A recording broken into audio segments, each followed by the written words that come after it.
Hey guys, Danny here. I've got another pair of wireless headphones for you today. These ones are the cheapest I've tested so far, coming in at about £25 at the time of me filming this.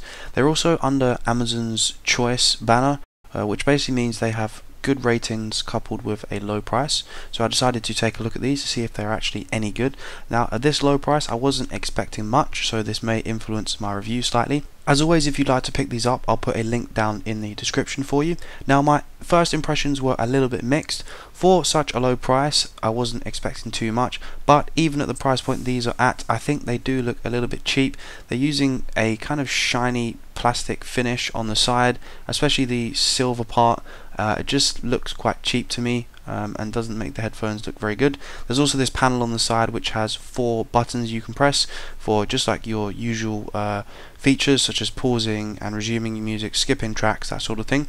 You also have this little flap here where you have your micro USB for charging and your 3.5mm audio jack. As you can also see, there's some big letters on the inside of the headphones themselves which show you which way around to put these on your head. I'm not a fan of this. Again, I think it just makes them feel a little bit tacky, but that's just my opinion. When it comes to their actual build quality, I didn't really felt like these felt any cheaper than the others that I've tested in the past.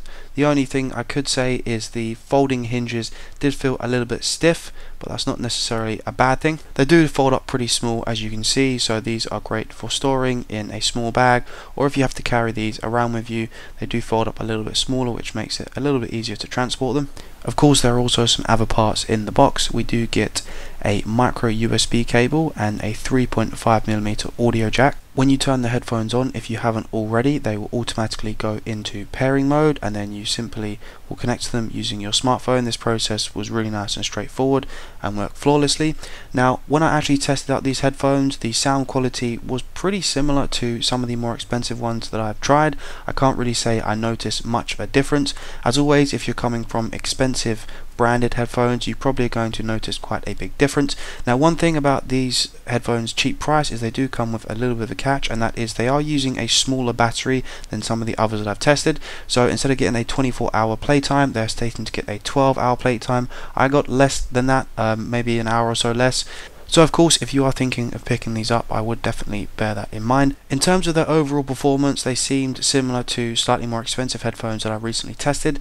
Their connection distance seemed pretty much the same. The sound quality and bass seemed very similar to me. One thing I did notice, which was a little bit annoying, was there's this LED that constantly flashes when you're actually using them, and you can see this through the side of the headphones when you're close up to them, which is definitely a design issue, so that is not so great. But if you can get past some of these cosmetic flaws and the lower battery life, these are £25 and I think they do work well. It's just they do come with a few catches.